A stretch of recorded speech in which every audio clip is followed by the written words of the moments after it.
بسم اللہ الرحمن الرحیم۔ جامع ترمذی کی روایت ہے، سرکار کریم علیہ الصلوۃ والسلام نے فرمایا، السخی قریب من اللہ، قریب من الجنہ، قریب من الناس، بعید من النار۔ نبی کریم علیہ الصلوۃ والسلام فرما رہے ہیں کہ جو سخی ہے، جو رب کی راہ میں خرچ کرنے والا ہے، وہ اللہ رب العزت کے قریب ہے، جنت کے قریب ہے اور لوگوں کے قریب ہے، اور بعید من النار،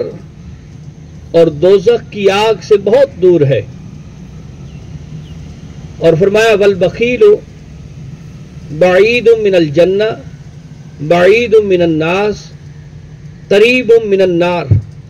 کہ جو بخیل ہے، بخل کرتا ہے، کہ جس کو مالک کریم نے عطا کیا ہے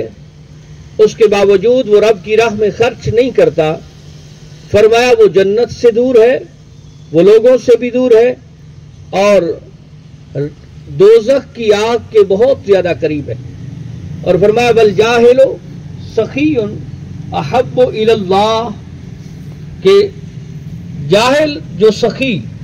یعنی جاہل ہے، علم تو نہیں رکھتا لیکن سخی ہے، سخاوت کرنے والا ہے، احب الی اللہ، وہ اللہ رب العزت کو بہت زیادہ پسند ہے، من عابد بخیل، کہ بخیل عابد سے،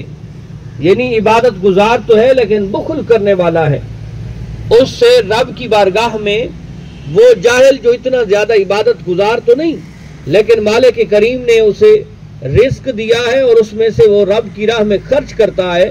تو سرکار کریم علیہ السلام فرما رہے ہیں کہ اس عابد سے وہ جاہل اللہ کی بارگاہ میں زیادہ قریب ہے۔ تو یہاں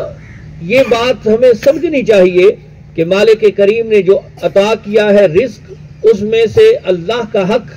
قبول کرنا اور ادا کرنا، وہ ادا کرنا کیسے ہے کہ اللہ کی مخلوق پہ خرچ کرنا، اور جب ہم خرچ کریں گے تو یہ ضائع نہیں ہو رہا بلکہ جمع بھی ہو رہا ہے اور اس کے بدلے میں بھی ہمیں ملے گا۔ اللہ کریم ہم سب کو دین سمجھنے کی توفیق عطا فرمائے۔ السلام علیکم ورحمۃ اللہ۔